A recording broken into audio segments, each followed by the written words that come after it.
హిందూ సమాజం రాబోయే పరిస్థితులను ఎదుర్కోవాలంటే దేవాలయాన్ని కేంద్రంగా చేసుకోవాల్సిన అవసరం ఉంది. ఈ పని మనం చేయాలి. ప్రతి ఒక్కరు ఇక్కడ ఉన్నటువంటి 150 మంది 150 దేవాలయాలను హిందూ సమాజం డబ్బున్నది, డబ్బుకేం కొదవలేదు. మనకు ఏ ప్రభుత్వాలు ఆదుకోవాల్సిన అవసరం లేదు, ఏ ప్రభుత్వాల నుంచి రూపాయి మనకు అవసరం లేదు. మన దేవాలయాల దగ్గర ఉన్నటువంటి డబ్బు హిందూ సమాజం యొక్క శ్రేయస్సుకు మనకు అవసరానికంటే ఎక్కువ ఉంది. అవసరం అనుకుంటే మన దేవాలయాలు మన చేతిలో ఉంటే నిరుపేద ఎవరు ఏ మతంలో ఉన్నా ఆదుకోవడం డబ్బు మన దగ్గర ఉంది. దురదృష్టం ఇవాళ దేవాలయాలను మనం పోరాటం, ఈ జాతి పోరాటం నేను గుర్తు చేస్తా. ఇవాళ ఇంకొక చారిత్రాత్మకమైనటువంటి దినం ఉంది.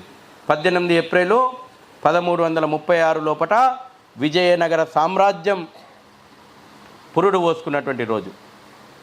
ఇవాళ 2 రోజులు ఉన్నాయి. తాంచే తోపే జన్మదినము, విజయనగర సామ్రాజ్యం పురుడు పోసుకున్నటువంటి రోజున విద్యారణ్యుల వారు దేవాలయం కేంద్రంగానే, హంపి కేంద్రంగానే హిందూ సమాజం యొక్క హిందూ సామ్రాజ్య స్థాపనకు పునాది వేసిండు.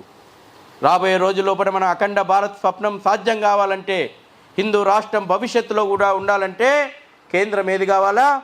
దేవాలయం కేంద్రం కావాలా.